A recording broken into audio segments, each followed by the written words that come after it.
നമസ്കാരം. ഇപ്പം ഭയങ്കരമായിട്ടുള്ള ചൂട് സമയമാണ്. ചൂട് സഹിക്കാൻ പറ്റാത്ത ചൂടാണ്. നമുക്ക് വെളിയിൽ ഉച്ചയ്ക്കൊന്നും വെളിയിലോട്ടോ സിറ്റിയിലോട്ടൊന്നും പോകാൻ പറ്റാത്ത ഒരവസ്ഥയാണ്. അപ്പം ഈ ചൂടിനെ തരണം ചെയ്യാൻ വേണ്ടിയിട്ട് നമ്മളുടെ ശരീരം മൊത്തം ചൂടാവുന്ന സമയത്ത് അതിനെ തരണം ചെയ്യാൻ വേണ്ടിയിട്ട് ഒരു പ്രാണായാമം പറഞ്ഞുതരാം. ആ പ്രാണായാമമാണ് സിൽക്കരി പ്രാണായാമം. എളുപ്പമാണ്, കാണിച്ചു തരാം.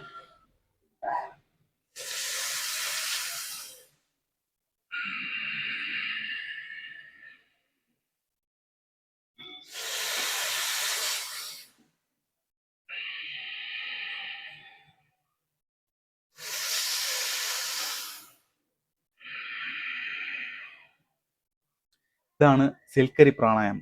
ഇത് ചെയ്യുമ്പോൾ തന്നെ സ്പോട്ടിൽ നമുക്ക് ആ തണുപ്പ് ഉള്ളിൽ അറിയാൻ പറ്റും. നിങ്ങൾ ഒന്ന് ചെയ്ത് നോക്കി നോക്ക്, മനസ്സിലാവും. നമ്മളുടെ ഈ ഒരു പല്ലിന്റെ ഇടയിലൂടെ ശ്വാസം എടുക്കണം, മൂക്കിലൂടെ ശ്വാസം വെളിയിലേക്ക് വിടണം. സിൽക്കരി പ്രാണായാമമാണ്, വളരെ പവർഫുൾ ആണ്. നമ്മളുടെ ചൂട് സമയത്ത് ഇത് ചെയ്യുകയാണെങ്കിൽ നമ്മുടെ ശരീരം മൊത്തം നന്നായിട്ട് തണുക്കും. നമുക്ക് ഈ ചെയ്യുമ്പോൾ തന്നെ നമുക്ക് ഇതിന്റെ ഒരു ഫീല് നമുക്ക് കിട്ടും. ഓക്കെ, ഒന്ന് പരീക്ഷിച്ച് നോക്കുക. നമസ്തേ.